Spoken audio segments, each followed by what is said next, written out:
Question number first of 4, इसमें क्या कहता है, which of the following are APs. तो इसमें पहला चीज हमें आइडेंटिफाई करना है कि जो सीरीज दिया हुआ है वह सीरीज एपीज में है या नहीं है। पहला सीरीज जो दिया हुआ है वह एपी में है या नहीं है, यह आइडेंटिफाई करना है। उसके बाद if they form an AP, फिर दूसरा पार्ट इसी क्वेश्चन का है कि यदि यह एपी में है तो find the common difference D. तब हमें क्या करना है कि कॉमन डिफरेंस डी पता करना है।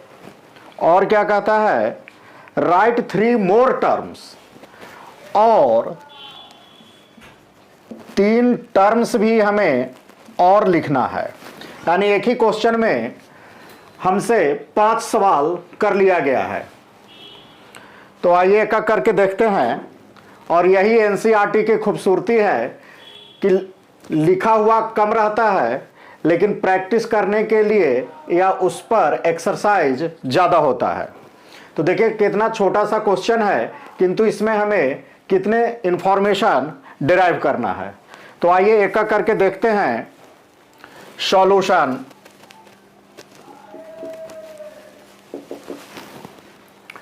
सबसे पहले यह क्वेश्चन दिया हुआ है तो क्या करते हैं, हम मान लेते हैं late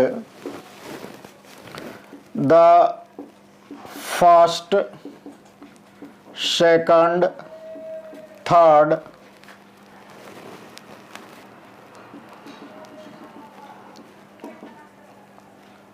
terms are A1, A2, A3 and so on respectively। कहने का मतलब क्या मान लेते हैं कि जो पहला टर्म है वह A1 है और जो दूसरा टर्म है A2 है, तीसरा टर्म जो है A3 है। इसी तरह से हम डिनोट कर लेते हैं। तो सबसे पहले अब यह देखना है एपी है या नहीं। तो एपी पता करने के लिए हमें क्या देखना है, कॉमन डिफरेंस देखना होगा कि इस सीरीज में कॉमन डिफरेंस फिक्स है या नहीं। तो पहले हम निकालते हैं फर्स्ट कॉमन डिफरेंस। तो फर्स्ट कॉमन डिफरेंस क्या करते हैं, ए के प्लस 1 माइनस ए के फॉर्मूले पर अगर हम इसे पुट करेंगे तो हमें क्या मिलेगा। सबसे पहले एक निकालते हैं फर्स्ट और सेकंड टर्म में। तो A2 माइनस A1 यानी 4 माइनस 2 इक्वल टू 2। उसी तरह से अगर हम सेकंड बार निकालने की कोशिश करें सेकंड कॉमन डिफरेंस, तो हम सेकंड कॉमन डिफरेंस इसे लेते हैं, सेकंड और थर्ड टर्म्स का डिफरेंस। तो A3 माइनस A2 और A3 का वैल्यू क्या है 8 माइनस 4 इक्वल टू 4। अब देख रहे हैं कि जो पहला डिफरेंस निकाले हैं उसका वैल्यू 2 है और दूसरा बार जो निकाल रहे हैं उसका वैल्यू 4 है और दोनों सेम नहीं है। इसलिए अब हमें आगे और निकालने की ज़रूरत नहीं है। और यूं आप कह सकते हैं, इसे मान लीजिए इक्वेशन फर्स्ट और इसे मान लीजिए इक्वेशन 2। तो हम कह सकते हैं कि from equation first and second हमें क्या पता चल रहा है कि A2 minus A1 is not equal to A3 minus A2। कहने का मतलब यह है कि जो कॉमन डिफरेंस है फिक्स नहीं है। यानी यूं कह सकते हैं common difference is not fixed. और जब कॉमन डिफरेंस फिक्स्ड नहीं है इसका मतलब है कि यह जो सीरीज है यह एपी में नहीं है।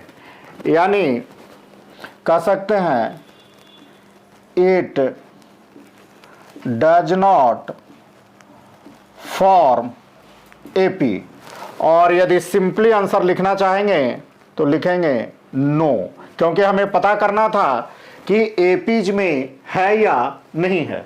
अब चूंकि एपीज में नहीं है तो हमें आगे का काम नहीं करना है, क्योंकि आगे का डेरिवेशन तब करना है जब दिया हुआ सीरीज एपी में रहता, और यह चूंकि एपी में है ही नहीं, इसलिए इसमें एक ही पार्ट क्वेश्चन का निकलेगा, तो यह आंसर आता है। क्वेश्चन नंबर सेकंड ऑफ 4, इसमें भी वही स्टेटमेंट है। चूंकि 4 क्वेश्चन में हमें क्या था, पता करना था कि सीरीज एपीज में है या नहीं है, और एपीज में है तो उसका कॉमन डिफरेंस ज्ञात करना था, और कॉमन डिफरेंस के बाद उसे के नेक्स्ट 3 टर्म्स और पता करना था। तो आइए चलते हैं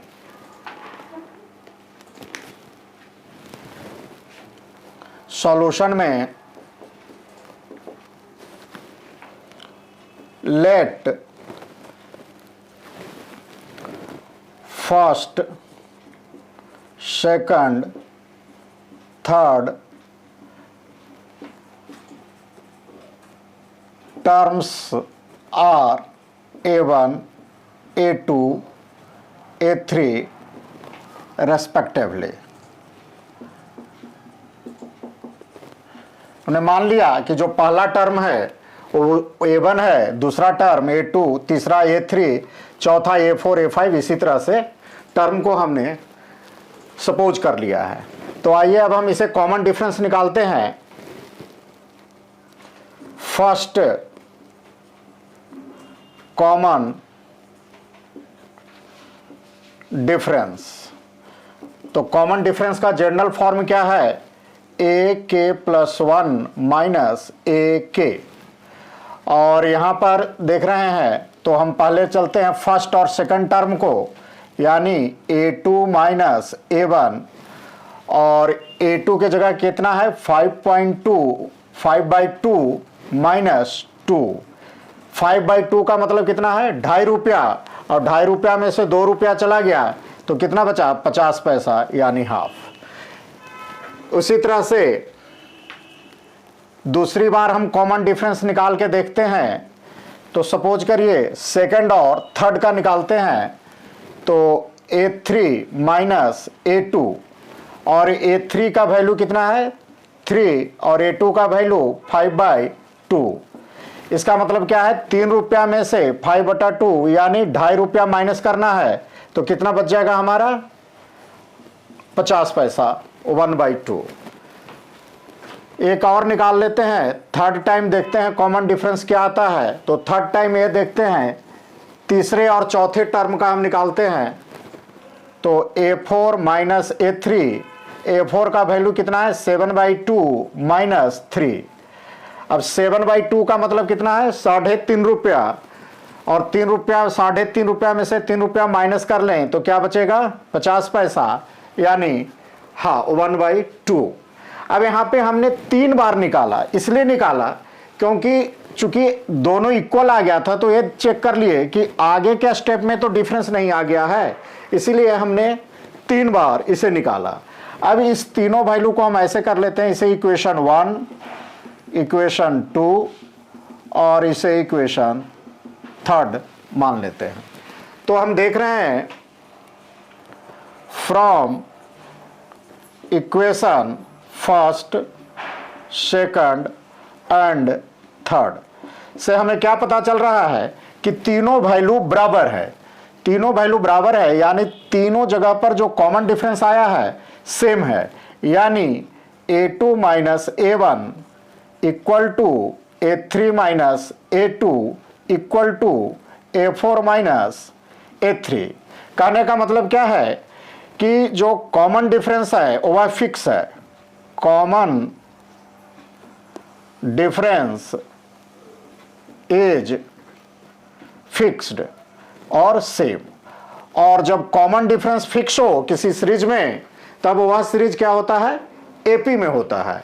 इसका मतलब क्या हुआ कि जो क्वेश्चन का पहला पार्ट था कि हमें यह पता करना था कि जो दिया हुआ सीरीज है एपीज में है या नहीं है, तो पहला पार्ट में लिखेंगे यस, यानी क्वेश्चन का पहला पार्ट जो आंसर होगा यस होगा, यानी यह एपी सीरीज में है। अब चूंकि यह यस हो गया है, एपी सीरीज में है, तब हमें पता करना था क्या कि कॉमन डिफरेंस। क्या पता करना था? Common difference.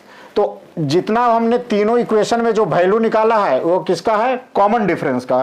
तो यहां पे यह भी हम लिख सकते हैं common difference that is d equal to 1/2।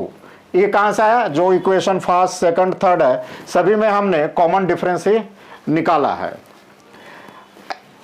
Third part इसी क्वेश्चन का है था कि यदि सीरीज एपीज में है तो कॉमन डिफरेंस भी पता करें और इसके आगे के 3 टर्म और हमें पता करना है। एक टर्म यहां पता करना है, एक यहां और एक यहां, यानी 3 टर्म हमें और पता करना है। तो आइए अब 3 टर्म पता करते हैं। तो 3 मोर रिक्वायर्ड टर्म्स, 3 और जो रिक्वायर्ड टर्म्स है वो क्या क्या होगा? तो देखिए यहां पर क्या है, यह पहला है, दूसरा है, तीसरा है, चौथा है। तो हमें 5वां टर्म पता करना है, यानी पहली बार A5 टर्म। तो आपको याद होगा कि एक जनरल फार्मूला जो था एपी सीरीज का, ये देखते हैं जनरल फार्मूला एपी सीरीज का क्या था, फिर से एक बार याद कर लेते हैं। General form of AP, general form AP में क्या था? a plus D, a plus 2d, a plus 3d and so on. तो हमें कौन सा टर्म पता करना है? 1 2 3 4 टर्म दिया हुआ है। तो पहला जो टर्म हमें ज्ञात करना है वो 5वां टर्म है A5। तो A5 में अगर इसी सीरीज पर चलेंगे तो क्या बनेगा हमारा? a plus 4d। क्या बनेगा? a plus 4d।